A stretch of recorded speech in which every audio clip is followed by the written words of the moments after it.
Islamabad transfer होने वाले जजेस की अदालतों में आज केसेस की समाअत। जस्टिस सरफराज डोगर ने कोर्ट का आगाज कर दिया। जस्टिस सरफराज डोगर के पास 3, जस्टिस मोहम्मद आसिफ के पास 2 केस मुकर्रर।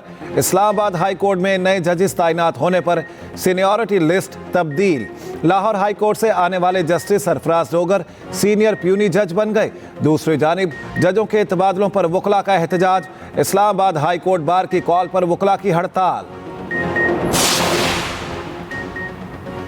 सुप्रीम कोर्ट में फौजी अदालतों के खिलाफ अपीलों की समाअत। Justice retired Jawad S Khwaja के वकील ख्वाजा अहमद हुसैन के दलाइल जारी। कहा सिविलियन का कोर्ट मार्शल किसी सूरत नहीं हो सकता। जस्टिस हसन अजहर रिजवी, क्या मुल्क दुश्मन जासूस के साथ साजबाज करने वाले और सिविलियन में कोई फ़र्क नहीं, आपको अपने दलाइल में तफरीक करनी चाहिए। जस्टिस जमाल खान मंदोखेल ने कहा हमारे सामने सवाल सिर्फ ये है कि आर्मी एक्ट का इत्तलाक किस पर होगा। वकील ख्वाजा अहमद हुसैन ने कहा अदालत ऐसा दरवाज़ा ना खोले जिससे सिविलियन का मिलिट्री कोर्ट्स में ट्रायल हो। जस्टिस अमीनुद्दीन खान ने कहा हम कोई दरवाज़ा नहीं खोल रहे, हमने सिर्फ ये देखना है कि अपील मंजूर की जाती है या खारिज की जाती है। समाअत जारी। बलूचिस्तान में अमन व अमान की बहाली का मिशन। वज़ीर आज़म शहबाज शरीफ 1 रोज़ा दौरे पर कोयटा रवाना। अमन व अमान से मुतालिक आला सतह इजलास में शिरकत करेंगे। वज़ीर आज़म शहबाज शरीफ गवर्नर और वज़ीर आला बलूचिस्तान से मुलाकात भी करेंगे।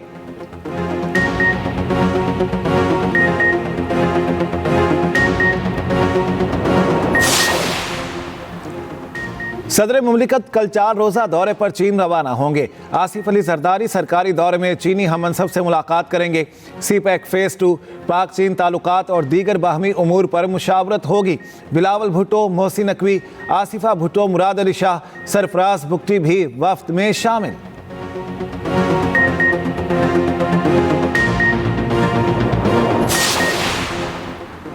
सिंध काबीना ने एग्रीकल्चर इनकम टैक्स बिल 2025 की मंजूरी दे दी। वजीर आला मुराद अली शाह ने कहा एग्रीकल्चर इनकम टैक्स बिल जनवरी से नाफिज होगा। एग्रीकल्चर इनकम टैक्स में लाइव स्टॉक को शामिल नहीं किया गया। Agriculture income tax board of revenue के बजाय सिंध रेवेन्यू बोर्ड जमा करेगा। 15 करोड़ ज़री आमदनी हासिल करने वाले एग्रीकल्चर इनकम टैक्स से मुस्तस्ना होंगे।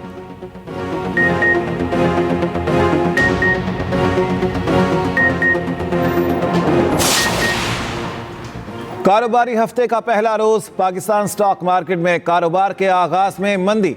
100 इंडेक्स में 200 से ज़ायद पॉइंट्स की कमी। 1,14,072 पर ट्रेडिंग जारी। इंटरबैंक में डॉलर 4 पैसे सस्ता, कीमत 278 रुपये 90 पैसे हो गई।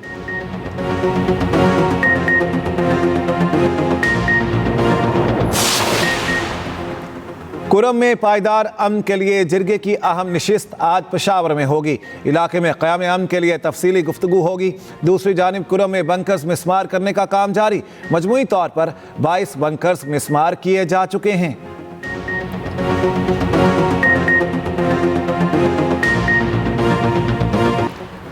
पीका एक्ट और 26वीं तरमीम इलेक्शन पर डाके को तहफ़्फ़ुज़ देने की कोशिश है। मुशीर इत्तलात KP बैरिस्टर सैफ कहते हैं 8 फरवरी को फॉर्म 47 का इस्तेमाल करके जमहूरियत पर शब खून मारा गया था। जाली हुकूमत जाली और नामुकम्मल पार्लियामेंट से काले कवानीन पास कर रही है। पीका एक्ट और 26वीं तरमीम जाली हुक्मरानों के गले पड़ेंगी। 8 फरवरी मुल्क को मैंडेट चोरों से आज़ाद कराने के अहद का दिन है।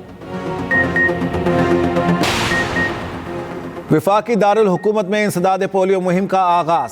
इस्लामाबाद में इंसदाद पोलियो मुहिम 9 फरवरी तक जारी रहेगी। शहर भर में 4,61,125 बच्चों को हिफाजती कतरे पिलाने का हदफ। वज़ीर आज़म शहबाज शरीफ ने गुज़श्ता रोज़ कौमी इंसदाद पोलियो मुहिम का इफ्तिताह किया था।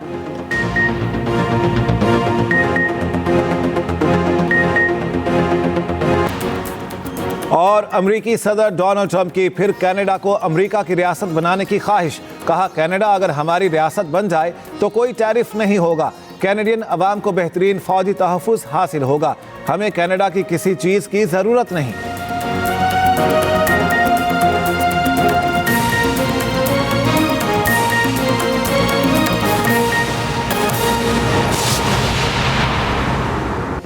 अहम खबर आपको देते हैं। सुप्रीम कोर्ट में फौजी अदालतों के केस की समाअत जारी है। सिविलियंस का कोर्ट मार्शल किसी सूरत नहीं हो सकता। Justice retired Jawad S Khwaja के वकील के दलाइल। इस बारे में उनके क्या दलाइल दिए जा रहे हैं ये जान लेते हैं। जहांजेब अब्बासी हमारे साथ हैं।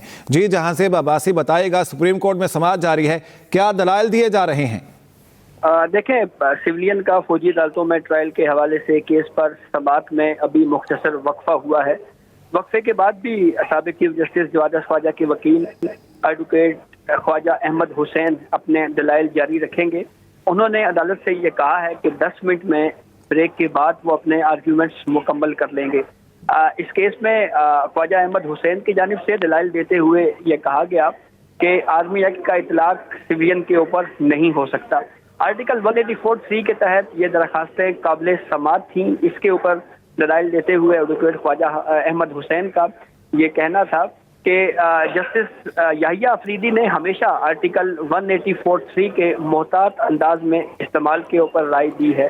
तो जब मरकजी केस था उसमें जस्टिस याहिया अफरीदी ने ये राय दी कि आर्टिकल 184(3) के तहत ये केस मेंटेनेबल है। और इसके ये भी इस आईनी बेंच को बताया कि हमारा ये केस है ही नहीं कि अगर किसी ने फौजदारी या क्रिमिनल गफलत बरती है या कोई किसी कार्रवाई में है तो उनके खिलाफ कार्रवाई ना की जाए। कार्रवाई बिल्कुल होनी चाहिए, लेकिन आर्मी एक्ट का इतलाक जो है वो इसके ऊपर नहीं होना चाहिए। तो 11:30 बजे इस केस पर दोबारा समाअत शुरू होगी। जी ठीक है, बहुत शुक्रिया इस बारे में अपडेट करने के लिए आपका। इस्लामाबाद ट्रांसफर होने वाले जजेस की अदालतों में आज केसेस की समाअत। जस्टिस सरफराज डोगर ने कोर्ट का आगाज कर दिया। जस्टिस सरफराज डोगर के पास 3, जस्टिस मोहम्मद आसिफ के पास 2 केस मुकर्रर हैं। इस्लामाबाद हाई कोर्ट में नए जजेस तैनात होने पर सीनियरिटी लिस्ट तब्दील। लाहौर हाई कोर्ट से आने वाले justice Sarfaraz Dogar senior puny जज बन गए। दूसरी जानिब जजों के तबादलों पर वकला का एहतजाज। इस्लामाबाद हाई कोर्ट बार की कॉल पर वकला की हड़ताल जारी है। अहम खबर है, आपको अपडेट करेंगे इस बारे में। इस्लामाबाद ट्रांसफर होने वाले जजेस की अदालतों में आज केसेस की समाअत। जस्टिस सरफराज डोगर ने कोर्ट का आगाज कर दिया है। फैयाज महमूद हमारे साथ है, उनसे बात कर लेते हैं। जी फैयाज, बताइएगा इस बारे में। जी देखिए, इस्लामाबाद हाईकोर्ट में जस्टिस सरफराज डोगर ने अपनी अदालत का आगाज कर दिया है, जिसमें इनाम-ए-बाज़ की कोर्ट का आगाज हुआ और जिसमें डिप्टी अटॉर्नी जनरल अब्दुल खालिक सिंह बयान करते हैं। उन्होंने कहा कि मैं ऑफिसर हूँ और आपको वेलकम करता हूँ। इसके अलावा additional attorney general Munawar Iqbal Dugal भी अदालत में पेश हुए और उन्होंने भी नए जज को खुशामदीद कहा। एडवोकेट जनरल इस्लामाबाद ऑफिस से भी सरकारी वकील ने अपना तारुफ करवाया, जिस पर जस्टिस सरफराज डोगर ने कहा कि थैंक यू। और जस्टिस सरफराज डोगर ने 3 केसेस की समाअत की। लाफरान सरकारी वकीला के अलावा कोई भी आज वकील अदालत में पेश नहीं हुआ है। आज पहला दिन था और 3 केसेस उनकी अदालत में समाअत के लिए मुकर्रर थे, लेकिन सिर्फ लाफरान और सरकारी वकीला पेश थे। उसके अलावा उनकी अदालत में कोई भी वकील पेश नहीं हुआ। जी ठीक है, बहुत शुक्रिया इस बारे में अपडेट करने के लिए आपका।